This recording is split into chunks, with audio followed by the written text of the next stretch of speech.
Hello and welcome to The Apologician.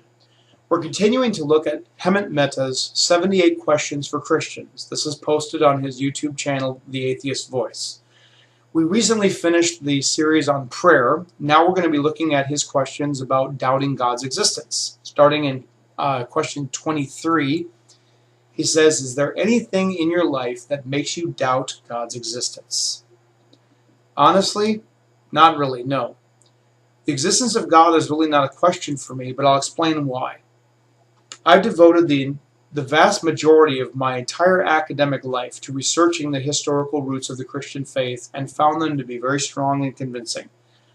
Yes, I'll admit that I have emotional struggles from time to time. When there are things that are going in my life that are really difficult, I sometimes struggle with that emotionally. But the option really is not there for me to say, well, I feel really angry about my circumstances right now, so I'll get back at God by pretending He doesn't exist. Emotions are very fickle. They are not reliable indicators of reality. So the complexity of the universe, the moral foundations for God's existence, in other words, the moral argument, I'll talk about that later, the historical foundations of the Christian faith, the evidence for Jesus' resurrection from the dead, the fidelity of the biblical transcription, and manuscript authority of the Old and New Testaments make a compelling case. When you gather all the data together, it makes a very persuasive case. Now, I'm sure Hemant does not share that view with me, but that's okay because it's not his doubts that are being discussed here. It's mine. The next question, he says, how would your life change if you had serious doubts about God's existence? Well, I can say honestly that all I'd have to do is just start over the investigation again. I'd just start over with the research, same as I did before. It cemented my faith the first time. The data is still there, and actually more evidence has been added since then. More discoveries have been made, and more arguments have been considered that are even more persuasively making the case. So all it would mean for me is just doing the academic work all over again. My journey to faith in Christ was grounded in a quest for evidence. I can already speak about my spiritual pilgrimage in terms of this question. I had serious doubts about God in my past. I was raised in a Lutheran home, but in my early 20s, I kind of got to the point where I said I was getting fed up with denominational politics. I was not really sure I believed in a lot of that stuff. And so I kind of went on a period of time, for a period of time, I did not go to church. I really didn't have much to do with it. But eventually I started doing some research. I came to the Christian faith later. But Hemant's question has been answered by my life's journey. What I discovered was a fountain of evidence that undergirds the testimonies that are contained in the New Testament. And by the way, on my journey, I also read works by people on the other side of the fence. I looked at some of Richard Dawkins' material. I looked at Michael Martin, or Dan Barker, or Richard Carrier, or Bart Ehrman, etc. And I have found their arguments to not always be very convincing. Some of the challenges that they have raised could be answered very satisfactorily with more careful and detailed study. And sometimes I would find that these authors would use red herrings or false information. They would create a Chicken Little argument.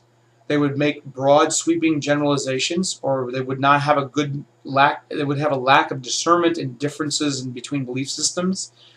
Sometimes there would even be bad-tempered rhetoric or ad hominem attacks, where they would actually attack the people rather than dealing with the arguments that are presented by those people. Sometimes they would make claims that were just plain incorrect, or they would be exaggerating a concept, where like for example, they'd make a quotation of some kind where they didn't show the context or the full quote, where it actually kind of nullified the argument they were trying to make with it. So ironically, my life has already been changed because of the serious doubts that I had about God's existence. My doubts actually compelled me to do the study and the research, and the reason why I'm a Christian and the reason why I'm so grounded now is because my doubts drove me to find out whether or not these things were true. Next question. Was Jesus white? Now, I'm not sure if Hemant is baiting believers here with a stereotypical argument about, using Jesus being white as an argument for white supremacy views of Christianity, but I will deal with this very directly. The Bible is completely silent about Jesus' appearance.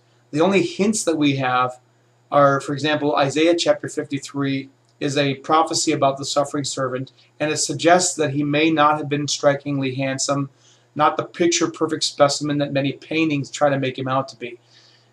It says that there was nothing in his appearance that would make people desire him or be attracted to him. He probably looked quite everyday.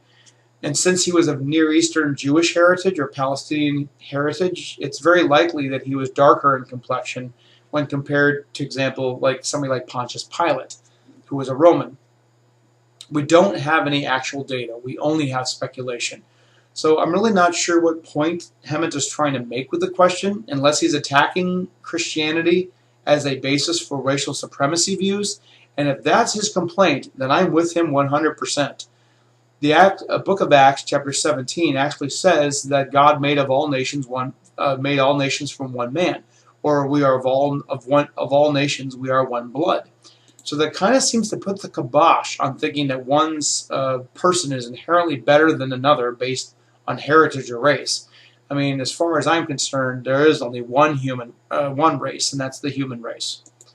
So we're going to continue to look at questions that he raises. Questions 26 and 27 deal with some hypothetical ideas of God. So we're going to deal with those in the next video. God bless and take care.